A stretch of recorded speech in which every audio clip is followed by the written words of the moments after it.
자, 지난 시간에는 일반화 본능에 대해 알아봤죠.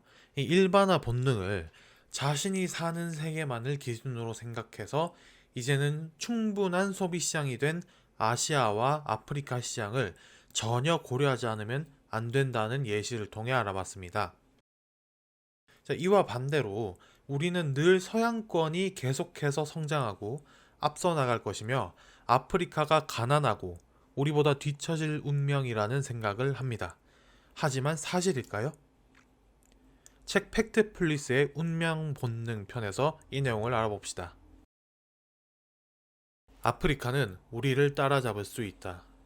아프리카는 계속 가난할 운명이라는 생각은 매우 널리 퍼져 있지만 단지 느낌에서 비롯한 생각일 때가 많다. 사하라 사막 이남의 아프리카 국가는 거의 모두 지난 60년 사이 식민지에서 독립했다. 이들 국가는 유럽이 과거 기적을 이룰 때와 같은 속도로 교육, 전기, 물, 위생 관련 기반시설을 확장했다. 그리고 사하라 사막 이남의 50개국에서 아동 사망률이 과거 스웨덴보다 빠른 속도로 줄었다. 하지만 모든 상황이 좋아진 탓에 그런 국가의 형편이 여전히 나빠 보인다. 물론 아프리카에서 가난한 사람은 여전히 찾을 수 있다. 그러나 90년 전에는 스웨덴에도 극빈층이 있었다. 그리고 고작 50년 전만 해도 중국, 인도, 한국 모두 지금의 사하라 사막 이남의 아프리카보다 거의 모든 면에서 훨씬 뒤처져 있었다. 아울러 당시 아시아의 운명은 현재 아프리카의 운명과 거의 같아서 40억 인구를 절대 먹여 살리지 못할 것으로 예상되었다.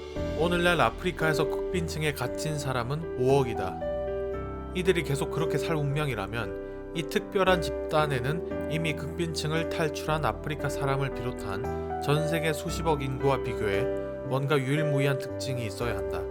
하지만 내가 보기에는 그런 특징은 없다. 중국, 방글라데시, 베트남도 심각한 기근과 무력 충돌에 시달리던 때는 구제불능처럼 보였다.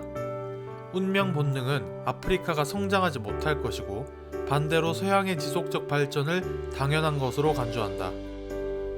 IMF는 2008년 세계금융 위기 이후 수년 동안 꾸준히 4단계 국가의 경제 성장을 3%로 예측했다. 하지만 4단계 국가는 5년 동안 한 번도 이 예측대로 성장하지 못했다. 그러면서 이 시기에 5%가 넘는 빠른 성장은 오히려 2단계에 속하는 아프리카의 가나, 나이지리아, 에티오피아, 케냐와 아시아의 방글라데시에서 나타났다.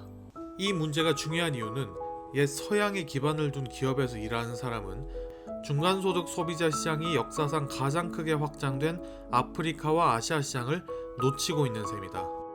어떻게 하면 우리 뇌가 바위의 움직임을 볼 수 있을까?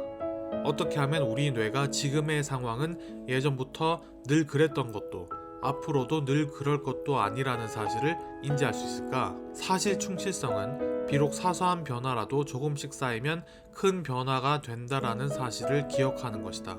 운명 본능을 억제하려면 더딘 변화도 변화라는 사실을 기억하라.